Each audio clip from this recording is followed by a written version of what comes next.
apa kabarnya hari ini? Masih baik-baik aja kan? Di video kali ini kita akan melanjutkan cerita Donghua, Martial Peak. Oke, nggak usah lama-lama lagi, kita langsung aja ke ceritanya. Jiuyi dengan sungguh-sungguh membujuk. Kita menemukan hamparan karang bulu biru itu secara kebetulan 5 tahun yang lalu, tetapi tempat itu dijaga oleh seekor binatang laut, sehingga kita tidak bisa mendapatkannya. Namun menurut pengamatan pemimpin kita, binatang laut itu sudah mendekati akhir masa hidupnya, dan pasti sudah mati sekarang. Dengan kata lain, hamparan karang bulu biru itu dapat ditambang dengan bebas. Setelah perjalanan ini, kita tidak perlu pergi ke laut setidaknya selama setahun.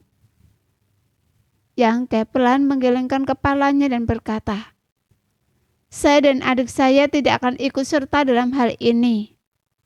Dia memiliki banyak kristal sumber dan tentu saja tidak ingin menambang karang bulu biru itu.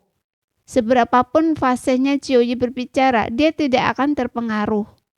Melihat ini, Jiuyi tidak mendesak masalah tersebut, hanya berpikir bahwa Yang Ke dan Liu Qianyun harus tinggal di sini beberapa tahun lagi untuk memahami nilai karang bulung biru. Pada saat ini, dia mungkin tidak perlu membujuk mereka. Keduanya akan bergabung sendiri. Ngomong-ngomong, berapa lama waktu yang dibutuhkan untuk kembali dari perjalanan ini? Tanya Yang Ke. Jiuyi berkata, perjalanan ke tujuan kita sekitar 3 hari. Setelah sampai di sana akan butuh 2 atau 3 hari untuk menambang sumber daya. Sedangkan untuk perjalanan pulang setidaknya akan memakan waktu 1 bulan untuk kembali ke Pulau Tongtian. Selama itu, Yang Ke bertahan kening. Jiuyi tersenyum kecut. Sumber daya di sekitar Pulau Tongtian hampir seluruhnya telah ditambang dan dicari. Jika kita menginginkan barang bagus, kita harus pergi lebih jauh. Resiko dan imbalannya sebanding. Yang Ke mengangguk dan berkata, kalau begitu, semoga sukses. Mendengar ini, Jiuyi dengan bijaksana berdiri dan berkata, kalau begitu, saya tidak akan mengganggu kultivasi Anda lagi. Jika Anda membutuhkan sesuatu lagi, datang saja dan temui saya. Baiklah. Jiuyi berjalan ke pintu lalu tiba-tiba menambahkan, ngomong-ngomong, ketika kalian berdua pergi ke kota Tongtian, kalian harus mencari cara untuk mendapatkan token identitas. Jika tidak, kalian tidak akan bisa masuk kota. Namun mendapatkan token identitas akan mengungkap identitas kalian sebagai pendatang baru. Haruskah saya berbicara dengan bos dan memintanya untuk membantu kalian? Meskipun kita tidak bergantung pada kekuatan apapun, bos memiliki koneksi yang baik dan jaringan yang luas. Mungkin dia bisa membantu. Yang Ke berpikir sejenak lalu mengangguk dan berkata, terima kasih banyak Saudara Jiu. Jiuyi tersenyum dan berkata, saya akan memberitahu Anda jika ada kabar. Setelah Jiuyi pergi, Yang Ke dan Liu Qianyun saling bertukar pandang. Keduanya melihat kekhawatiran di mata masing-masing. Tempat terkutuk ini bahkan bisa menjebak kultivator alam kaisar tingkat 3. Jadi peluang mereka untuk keluar sangat kecil. Terlebih lagi, Jiuyi dan kelompoknya jelas tidak tahu bagaimana cara pergi, dan mereka tidak bisa mendapatkan informasi apapun dari mereka. Untuk saat ini mereka hanya bisa pergi ke Pulau Tongtian terlebih dahulu dan kemudian membuat rencana lebih lanjut. Kapal itu berlayar selama 3 hingga 5 hari sebelum tiba di berhenti. Yang Ke melepaskan indera ilahiynya dan mendeteksi bahwa semua pendekar di kapal berdiri di geladak. Menggosok-gosokkan tangan mereka penuh energi. Tampaknya mereka telah sampai di tujuan dan bersiap untuk pergi ke laut untuk mengambil karang bulung biru. Meskipun Yang Ke mengabaikan mereka, tetapi Jiuyi datang lagi dan bertanya kepada Yang Ke sekali lagi, apakah dia ingin pergi ke laut bersama mereka. Setelah Yang Ke dengan sopan menolak, Jiuyi tidak mendesak. Tak lama kemudian sebagian besar orang di kapal melompat dari geladak dan menghilang ke laut. Tampaknya seperti yang dikatakan Jiuyi, binatang laut kuat yang menjaga karang bulu biru di kedalaman laut telah mati. Dan Ling Yingyin dan yang lainnya maju dengan sangat lancar. Para pendekar terus muncul dari bawah air, masing-masing dengan ekspresi gembira. 4 hari kemudian ketika semua pendekar kembali dari bawah air, tidak ada yang pergi ke laut lagi. Yangke tidak terlalu memperhatikan gerakan mereka, tetapi sesekali ketika dia memeriksa, dia dapat mendengar beberapa percakapan mereka. Dari percakapan mereka yang terputus-putus, Yangke mengetahui bahwa perjalanan mereka memang sangat bermanfaat, bahkan melebihi harapan Ling Yingyin. Tidak ada anggota kru yang terluka dan mereka dengan mudah mendapatkan begitu banyak dari satu pelayaran saja. Setiap anggota kru tersenyum lebar dan bahkan Ling Yingyin yang biasanya pendiam pun menunjukkan senyum yang jarang terlihat. Setelah menunggu setengah hari, kapal berbalik dan perlahan berlayar tampaknya menuju kembali. Yangke akhirnya merasa lega. Dia benar-benar khawatir Ling Yingyin dan kelompoknya mungkin menghadapi bahaya di laut. Jika itu terjadi, tidak akan ada yang bisa membawanya ke Pulau Tongtian. Sekarang, semuanya aman dan baik-baik saja. Itu persis seperti yang diharapkan Yangke. Hari-hari berlalu tanpa kejadian apapun. Yangke dan Liu Qianyun tetap berada di kabin mereka, tidak keluar. Ling Yingyin tampak cukup puas dengan kerjasama dan kejujuran mereka dan tidak mengganggu mereka. Namun Jiuji sesekali membawakan mereka makanan dan minum. 7 hari kemudian Yangke yang sedang bermeditasi tiba-tiba membuka matanya. Ekspresinya berubah. Sesaat kemudian ia melepaskan indera ilainya yang mengalir ke mutiara alam mistik dan terhubung dengan tubuh dharmanya. Ada apa? Tanya Yangke. Tubuh dharmanya baru saja mengirimkan pesan kepadanya dengan tergesa-gesa dan ia tidak tahu apa yang telah terjadi. Gadis Rosi itu akan segera naik tingkat. Tubuh dharmanya langsung menjawab, Rosi akan segera naik tingkat. Yangke mengangkat alisnya dan berkata, itu kabar baik. Kabar baik apanya? Tubuh dharmanya berteriak. Yangke tiba-tiba menyadari sesuatu dan ekspresinya berubah.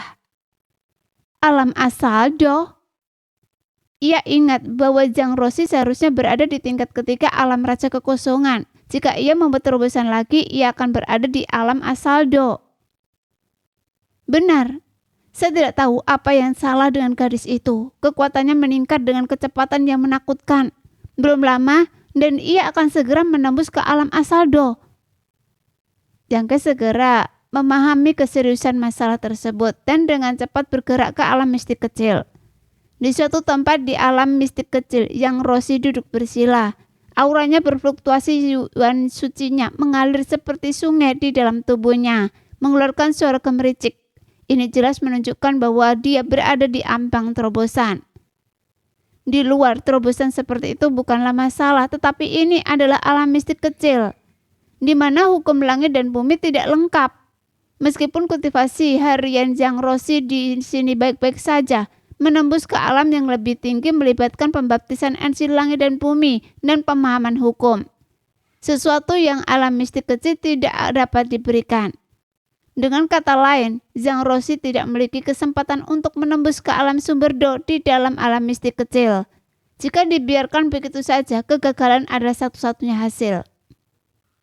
Begitu dia gagal, jalan bela diri Zhang Rosi akan berakhir di sana. Dan dia bahkan mungkin menderita akibat buruk jika tidak binasa. Ekspresi Yangke langsung berubah gelap.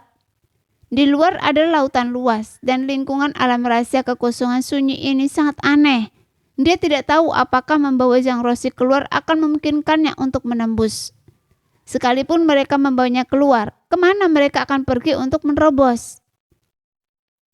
Di samping Zhang Rosi, Hua Qingxi dan Liu Yan berdiri di sana dengan ekspresi serius. Merasakan kedatangannya, kedua wanita itu bergegas mendekat. Sudah berapa lama ini berlangsung? Tanya Yangke. Ini baru permulaan, jawab Hua Qingxi. Tapi dilihat dari penampilan gadis ini, sepertinya mustahil untuk menekannya. Menekannya secara paksa hanya akan merusak fondasinya. Tuan, apa yang harus kita lakukan sekarang? Liu Yan benar-benar bingung. Mereka semua tahu situasi Yangke saat ini dan tidak dapat memikirkan cara yang baik untuk menyelesaikan kesulitan Zhang Ronxi saat ini. Kalian awasi dia sebentar, saya akan memikirkan sesuatu, kata Yang Ke dan segera meninggalkan alam mistik kecil. Yang Ronxi baru saja merasakan peluang untuk terobosan dan mungkin bisa bertahan lebih lama, tetapi itu pasti tidak akan berhasil jika berlangsung terlalu lama. Dia harus menemukan solusi sebelum batas waktu tiba. Di dalam kabin, Yang Ke muncul kembali dan bergegas keluar. Liu Qianjun benar-benar bingung, tidak tahu apa yang membuat Yang Ke terburu-buru dan dengan cepat berdiri dan mengikutinya keluar. Di dalam kabin, Ling Yingyin sedang bermeditasi dan berlatih. Keuntungan besar dari pelayaran ini jauh melebihi harapannya. Dia tidak perlu keluar lagi setidaknya selama 2 atau 3 tahun setelah kembali. Jadi dia dalam suasana hati yang cukup menyenangkan. Tepat ketika dia sedang memikirkan kekuatan mana yang akan dia jual karang bulu biru ketika dia kembali, pintu tiba-tiba didobrak dengan keras. Ling Yingyin terkejut dan melompat dari tempatnya berteriak, "Siapa di sana?" Sebagai pemimpin kapal ini tidak ada anggota kru yang berani menerobos masuk tanpa peringatan. Jadi reaksi pertama Ling Yingyin adalah dia telah bertemu dengan semacam musuh. Namun begitu melihat wajah orang yang masuk, Ling Yingyin menggertakkan giginya dan berseru, "Apa yang Anda lakukan?" Dia sangat marah, diam-diam lega karena dia tidak sedang mempelajari teknik kultivasi atau ilmu rahasia apapun. Jika tidak, gangguan Yang Ke akan menghancurkan semuanya. Orang ini bersikap baik sejak tiba di kapal dan Ling Yingyin awalnya mengira dia baik-baik saja. Tetapi sekarang, melihatnya dia benar-benar menjijikkan. Yang Ke tahu dia telah bersikap kasar, tetapi karena nyawa dan masa depan Yang Ronxi dipertaruhkan, dia hanya bisa menangkupkan tangannya dan berkata, "Saudara Ling, saya ada urusan mendesak. Mohon maafkan saya." Dia hanya mendengar nama Ling Yingyin dari percakapan para awak kapal. "Apa yang terjadi?" Sebuah suara terkejut terdengar dari koridor. Jelas keributan yang disebabkan oleh Yang Ke yang menggedor pintu telah menarik perhatian para awak kapal. Ketika semua orang melihat Yang Ke berdiri di pintu dengan Ling Yingyin tampak marah, mereka semua tercengang. Joyi yang berdiri di tengah kerumunan berkedip dan bertanya dengan heran, "Saudara Yang, mengapa Anda menerobos masuk ke kamar bos kami? Apakah anak ini menginginkan kecantikan bos kami dan mencoba maksanya?" "Apa? Hal seperti itu? Sungguh keterlaluan. Anda mencari kematian. Anda tidak puas hanya dengan memiliki adik perempuan. Anda bahkan mengincar bos kami. Saya akan melumpuhkan Anda hari ini." Kerumunan berteriak dan membuat keributan besar. Wajah Yang Ke menjadi gelap dan dia dengan cepat mengepalkan tangannya dan membungkuk kepada Ling Yingyin dan berkata, "Sebenar-benar memiliki urusan yang sangat mendesak. Mohon maafkan saya, Saudara Ling." Ling Yingyin menggertakkan giginya dan menatap tajam Yang Ke. Meskipun dia masih marah, melihat ekspresinya tampak tulus, dia mendengus dingin. "Urusan mendesak apa yang mungkin Anda miliki sehingga Anda bahkan tidak bisa mengetuk pintu? Bukankah guru Anda telah mengajari Anda tata krama ini?" Yang Ke yang dimarahi tidak berani membalas dan hanya bisa berkata, "Saya ingin bertanya pada Saudara Ling, apa yang harus kita lakukan jika saya ingin menembus tingkat kultivasi yang luar biasa?" "Menembus?" Mendengar ini ekspresi Ling Yingyin berubah dan dia berseru, "Menembus tingkat kultivasi utama?" "Tepat sekali." Yang Ke mengangguk. Mendengar ini pikiran Ling Yingyin menjadi kosong dan wajahnya dipenuhi dengan keterkejutan. Dia mengira Yang Ke akan menembus tingkat kultivasi. Yang Ke berada di tingkat ketiga alam sumber Do. Jika dia menembus, bukankah itu berarti dia akan menuju ke alam kaisar? Hanya ada segelintir ahli alam kaisar di seluruh pulau Tongtian. Ling Yingyin tidak pernah membayangkan bahwa seseorang yang secara acak ia temui di jalan akan memiliki potensi untuk menembus alam kaisar. Begitu Yang Ke ini menembus alam kaisar, dia pasti akan menduduki tempat di Pulau Tongtian dan bahkan mungkin mampu melindungi seluruh kapalnya. Namun hanya mereka yang telah lama tinggal di alam rahasia kekosongan sunyi yang tahu bahwa tempat ini praktis merupakan kuburan bagi para pendekar bela diri. Para pendekar bela diri yang tinggal di sini sudah diberkati jika kultivasi mereka tidak menurun seiring waktu. Bahkan jika mereka cukup beruntung untuk merasakan kesempatan untuk terobosan. sangat sedikit yang berhasil. Ling Yingyin telah melihat terlalu banyak orang gagal menembus di tempat mengerikan ini, kehilangan semua kultivasi mereka dan menjadi lumpuh. Oleh karena itu, setelah keterkejutan awal, tetapan Ling Yingyin terhadap Yang Ke tiba-tiba berubah menjadi rasa iba. Dia dapat melihat bahwa Yang Ke tidak terlalu tua dan kultivasinya di tingkat ketiga alam sumber Do sudah cukup untuk menunjukkan bakatnya yang luar biasa. Di luar sana, dia mungkin akan menjadi bintang yang sedang naik daun di sekitar manapun. Seorang talenta muda yang menjanjikan, dan seiring waktu dia bahkan mungkin bisa mengintip misteri alam kaisar. Tapi di sini, peluang kegagalannya sangat tinggi. Yang Ke tampak cemas, bertanya-tanya mengapa Ling Yingyin menatapnya dengan rasa iba.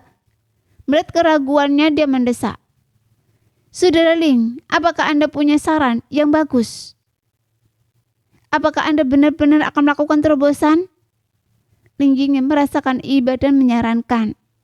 Jika Anda tidak terlalu percaya diri, saya sarankan saya menghentikan kultivasi Anda dan sama sekali jangan mencoba untuk melakukan terobosan di alam rahasia kekosongan sunyi. Yang Ke terkejut secara naluriah bertanya, mengapa? Cui berkata, Saudara Yang, alam rahasia kekosongan sunyi bukanlah tempat yang cocok untuk terobosan. Anda tahu dunia ini dipenuhi dengan energi transformasi yang tak terbatas. 9 dari 10 orang yang berani melakukan terobosan di sini gagal. Saya melakukan ini demi diri Anda. Yang Ke benar-benar terkejut sekarang. Dia sebelumnya menganggap tempat ini tidak cocok untuk terobosan, tetapi dia tidak menyangka akan seserius ini. Aura Zhang Roshi saat ini berfluktuasi dan tidak mungkin ditekan. Jika seperti yang disarankan Ling Yingyin, dia memutuskan kultivasinya, dia tidak akan pernah bisa maju ke alam sumber Do dan akan terjebak di alam rahasia kekosongan seumur hidup. Ini sama saja dengan memutus jalannya sendiri dalam seni bela diri, dan tidak ada ramuan yang bisa menyembuhkannya. Anggota kru lainnya juga memandang Yang Ke dengan simpati, seolah merasa bahwa dia telah mengalami kemalangan besar. Mereka tidak lagi terlalu peduli tentang dia yang menerobos masuk ke kamar Ling Yingyin. Terlalu kejam untuk berdebat dengan seseorang yang jalannya dalam seni bela diri akan segera berakhir, karena hal-hal seperti itu. Yang Ke hanya sedikit ragu sebelum ekspresinya mengeras dan dia berkata, tolong beri saya bimbingan Saudara Ling.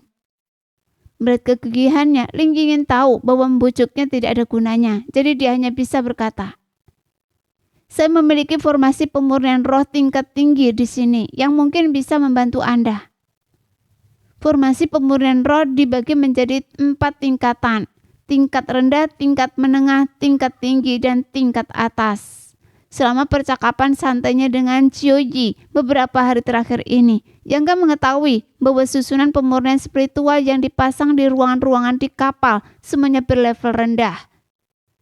Susunan pemurnian spiritual tingkat tinggi jauh lebih mahal, dengan setiap level harganya hampir 10 kali lipat. Ling Yingyin dan kelompoknya termasuk di antara seniman bela diri tingkat terendah di alam rahasia kekosongan sunyi. Dan mereka tidak memiliki sumber daya untuk menyewa seseorang untuk memasang susunan pemurnian spiritual yang lebih kuat. Yang Ke terkejut bahwa dia memiliki susunan pemurnian spiritual tingkat tinggi. Semakin tinggi level susunan pemurnian spiritual, semakin baik efeknya pada seniman bela diri. Susunan pemurnian spiritual ini seperti jaring menyaring energi transformasi langit dan bumi, sekaligus menghambat aliran energi spiritual. Oleh karena itu, tidak peduli seberapa padat energi spiritual di area tersebut, dimanapun susunan pemurnian spiritual dipasang, energi spiritual akan relatif tipis. Semakin tinggi level susunan pemurnian spiritual, semakin sedikit hambatannya terhadap aliran energi spiritual, dan semakin padat energi spiritualnya, semakin baik efek kultivasi di dalamnya. Yang Ke sangat gembira dan buru-buru berkata, terima kasih Saudara Ling. Mendengar bahwa Ling Yingyin akan mengeluarkan formasi pemurnian roh tingkat tinggi yang dimilikinya, ekspresi para anggota kru berubah, dan Chioji bahkan berseru dengan suara rendah. Saudari, formasi pemurnian roh itu... Ling Yingyin menyela. Dia mengeluarkan satu set bendera formasi dan basis formasi dari cincin spesialnya dan menyerahkannya kepada Yangke sambil berkata, "Jika memang tidak mungkin, jangan dipaksakan." Kemudian dia memberikan selebar kertas giok kepada Yangke, melanjutkan, "Ini adalah metode untuk memasang formasi, sangat sederhana.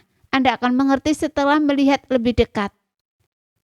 Sesudah menghafalnya, Yangke mengangguk dengan sungguh-sungguh. Meskipun dia tidak tahu asal-usul formasi pemurnian roh tingkat tinggi ini, dia tahu dari ekspresi para anggota kru bahwa itu sangat berharga bagi Lin Yingyan. Jika tidak, dia tidak akan menyembunyikannya. Namun sejauh yang Yangke ketahui, area pemurnian roh yang dipasang di kamar Lin Yingyan hanyalah tingkat rendah. Dia tidak mengetahui kisah di balik formasi pemurnian roh tingkat tinggi ini. Tetapi diam-diam dia memutuskan bahwa setelah menyelesaikan masalah di sini, dia pasti akan memberi Li Yingyan kompensasi. "Saya perlu merepotkan Anda lagi, Saudari Ling. Apakah ada pulau di dekat sini?" tanya Yangke. Li Yingyan mendongak dan berkata kepada seorang pendekar bela diri berjanggut lebat, "Berikan saya peta lautnya." Pendekar bela diri itu segera mengeluarkan selembar kulit binatang dari cincin spesialnya dan membentangkannya di depan Lin Yingyan dengan suara gemericik. Yangke juga mencondongkan tubuh untuk melihat, tetapi dia tidak begitu mengerti. Tetapan Lin Yingyan menyapu peta laut untuk beberapa saat, lalu dia menunjuk ke suatu lokasi dan berkata dengan suara berat, "Tenggara, 500 li, ada sebuah pulau kecil."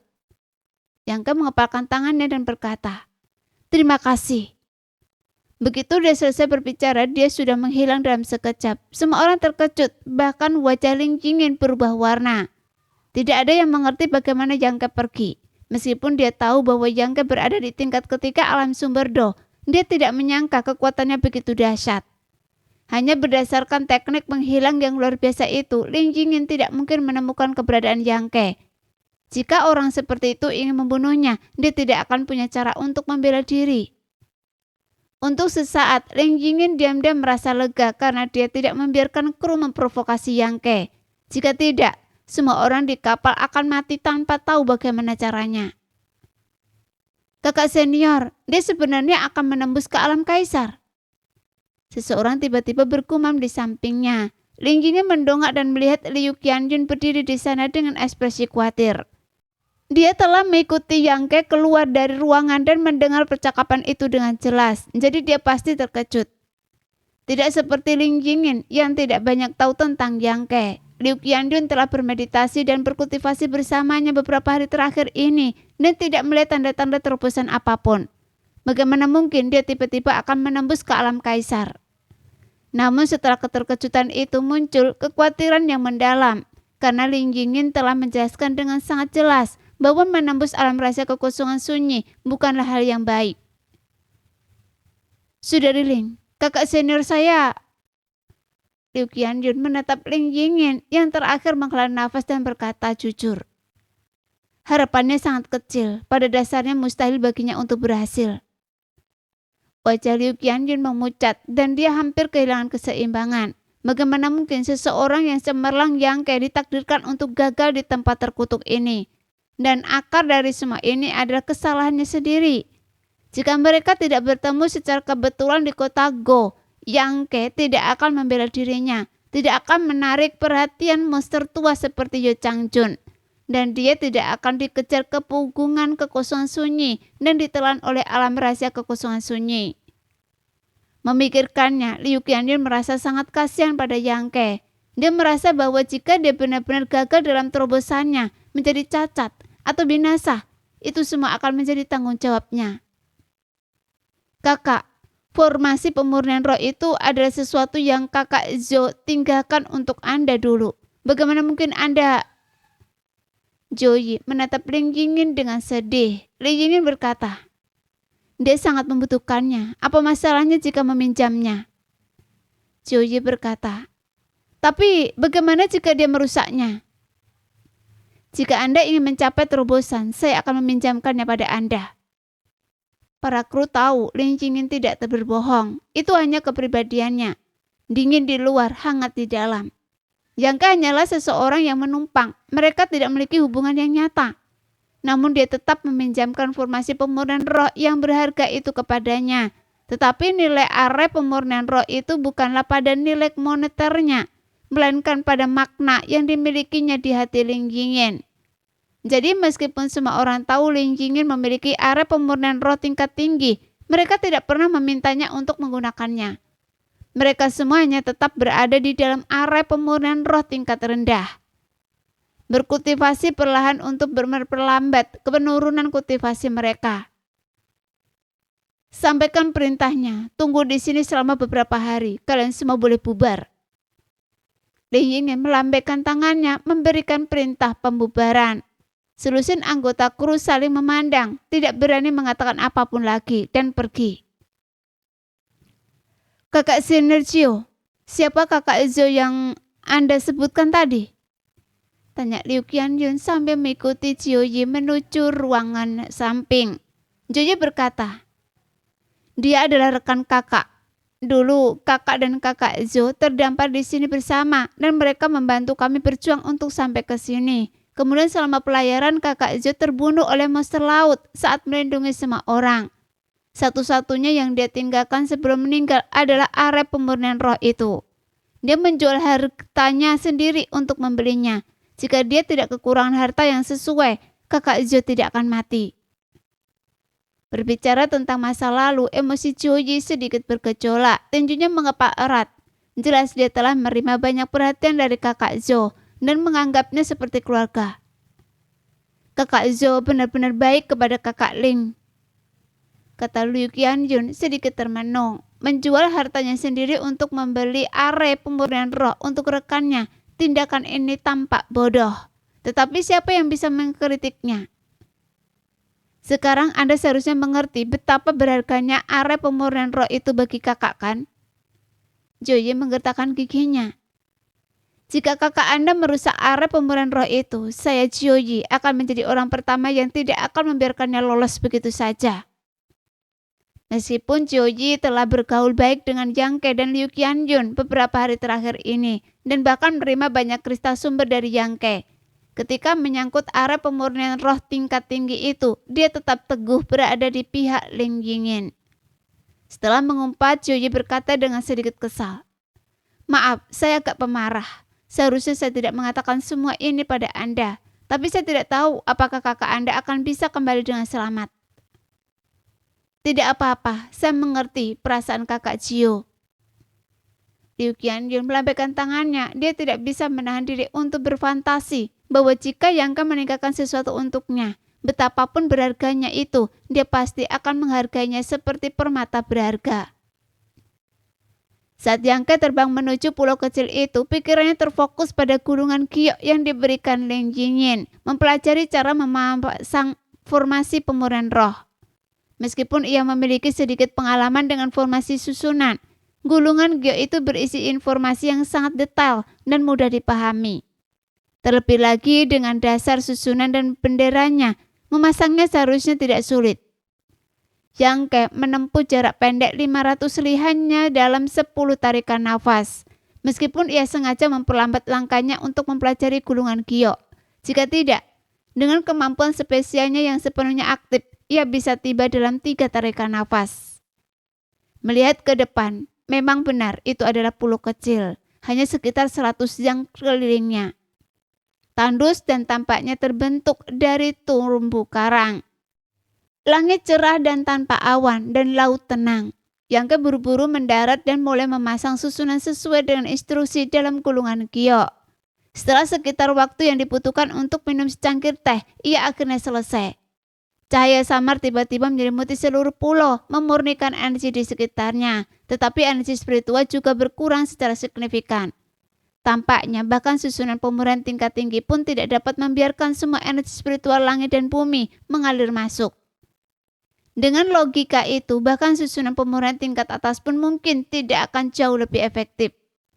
Waktu sangat penting, jadi dia hanya meriksa susunan itu sebentar untuk memastikan kondisinya utuh sebelum melepaskan Zhang Roshi dari alam mistik kecil. Tuan, saya telah merepotkan Anda lagi, kata Zhang Roshi kepada Yang Ke dengan ekspresi sedih. Auranya bergejolak seperti air mendidih. Dia jelas memahami kesulitan Yangke saat ini. Yangke melambaikan tangannya berkata, "Jangan terlalu banyak berpikir, tenangkan pikiran Anda. Terobosan adalah prioritas. Saya akan melindungi Anda dari semua gangguan." Zhang Rongxi mengangguk lembut, menutup mata indahnya, membentuk saikat tangan dan diam-diam mulai memahami. Dalam waktu singkat, aura yang terpancar dari tubuhnya semakin ganas dan aliran esensi suci di dalam tubuhnya menjadi semakin intens. Energi spiritual di sekitarnya seolah-olah diresapi kehidupan, mengalir deras ke dalam tubuhnya. Namun karena terhalang oleh arah pemurnian roh, energi spiritual langit dan bumi jelas tidak cukup untuk memenuhi kebutuhannya akan kemajuan dan terobosan. Membuat Zhang Rongxi berada dalam dilema. Melihat ini, Yangke tanpa ragu mengeluarkan sejumlah besar kristal sumber dari cincin spesialnya. Dengan ledakan kekuatan, dia menghancurkan kristal sumber menjadi debu, mengubahnya menjadi energi spiritual padat yang memenuhi pulau itu. Dengan bantuan kristal sumber ini, ekspresi sulit di wajah Zhang Rongxi akhirnya mereda secara signifikan. Yangke terus mengeluarkan kristal sumber dan menghancurkannya. Dalam waktu singkat, energi spiritual langit dan bumi di pulau itu menjadi sangat padat, sehingga berubah menjadi kabut, menyelimuti seluruh pulau dalam kabut yang kabur. Meskipun Yangke berjarak 10 kaki dari Zhang Rongxi, dia tidak lagi dapat melihat sosoknya dengan jelas. Merasa bahwa sudah waktunya, Yangke berhenti. Sejak kebangkitan kekuatan garis keturunannya, Zhang Rongxi tampaknya telah menjadi orang yang berbeda. Bakatnya tak terlukiskan dan setiap kali dia berkultivasi seolah-olah dia menyerap energi spiritual langit dan bumi. Karena alasan inilah tingkat kultivasinya dapat meningkat begitu cepat. Saat itu, Zhang Gaoxuan, kepala keluarga Zhang, memperoleh buah sumber do di dalam pagoda 5 warna. Namun ia diserang dan terluka parah. Sebelum kematiannya, ia menggunakan buah sumber do sebagai pembayaran untuk meminta Yangke mengunjungi keluarga Zhang dan berjanji untuk meninggalkan pil sumber do untuk keturunan keluarga Zhang. Yangke pergi, tetapi saat itu Zhang Rongxi baru berada di alam Raja Suci. Hanya dalam beberapa tahun, ia telah menembus ke alam sumber do. Yangke masih memiliki pil sumber do yang telah ia siapkan untuk Zhang Rongxi. Tetapi dilihat dari situasi saat ini, ia tidak membutuhkannya lagi. Dalam beberapa tahun terakhir, gadis kecil yang dulunya naif itu telah tumbuh menjadi wanita muda yang anggun. Untuk sesaat, Yangke tidak dapat menahan diri untuk tidak merasakan gelombang emosi. Suara mendesing terus terdengar dan Zhang Rongxi tampak seperti lubang tanpa dasar, terus-menerus menyerap energi spiritual di pulau itu. Dalam waktu singkat, energi spiritual yang padat itu menepis kembali. Yangke tidak punya pilihan selain mengeluarkan lebih banyak kristal sumber dan menghancurkannya. Setelah ini terjadi 3 kali, Yangke memperkirakan dia telah mengkonsumsi setidaknya 10 juta kristal asal sebelum Zhang Rongxi tiba-tiba mengeluarkan dengungan lembut. Segera setelah itu, aura Tois yang tak terlukiskan menyebar keluar. Dia akan segera mencapai terobosan. Melihat ini, Yangke tidak berani berlama-lama lagi. Dia melesat meninggalkan pulau dan memposisikan dirinya pada jarak yang sesuai, memantau pergerakan Zhang Rongxi dengan cermat. Posisi ini memastikan dia tidak akan mengganggu kemajuannya dan dapat memberikan bantuan tepat waktu jika terjadi sesuatu. Dari perspektif saat ini, terobosan Zhang Rongxi berjalan lancar berkat 10 juta kristal asalnya. Namun Yangke tahu rintangan sebenarnya masih akan datang. Bagi Zhang Rongxi, rintangan tersulit adalah pembaptisan energi langit dan bumi. Karena energi spiritual langit dan bumi di sini dipenuhi dengan kekuatan transformasi yang tak terbatas. Jika dia menyerapnya, siapa yang tahu apa yang akan terjadi? Tetapi tanpa menyerapnya, dia tidak bisa maju. Sebuah pilihan yang sulit. Suara gemuruh bergema di langit. Langit yang tadinya cerah tiba-tiba gelap menjadi hitam pekat. Di atas pulau kecil itu, awan gelap besar terbentuk, perlahan berputar dan menyatu menjadi pusaran. Kilat menyambar dan berguntur bergemuruh di dalam awan, menunjukkan kekuatan langit. Yangke tanpa sadar menegang dan menatap langit. Pada saat yang sama, 500 mil jauhnya di dek kapal perang, sekelompok seniman bela diri berdiri menunjuk ke arah pulau kecil itu. Mereka percaya bahwa fenomena langit ini jelas disebabkan oleh Yangke, tetapi mereka tidak menyadari bahwa dialah yang menyebabkannya. Di kamar Ling Yingyin, dia bersandar di jendela, menatap ke kejauhan. Sececak kejutan terlintas di matanya saat dia bergumam pada diri sendiri. Ternyata ini memicu fenomena langit. Memicu fenomena langit berarti dia akan segera dibaptis oleh energi langit dan bumi. Dan memang ada secerca harapan untuk terobosan yang sukses. Ling Yingyin tiba-tiba merasa bahwa dia mungkin telah meremehkan Yang Ke. Dia sebelumnya mengatakan bahwa peluang Yang Ke untuk mencapai terobosan sangat rendah. Tetapi sekarang tampaknya dia memang cukup percaya diri. Namun yang membingungkan Ling Yingyin adalah kekuatan fenomena langit ini tampak aneh. Itu jauh lebih lemah dari yang diharapkan.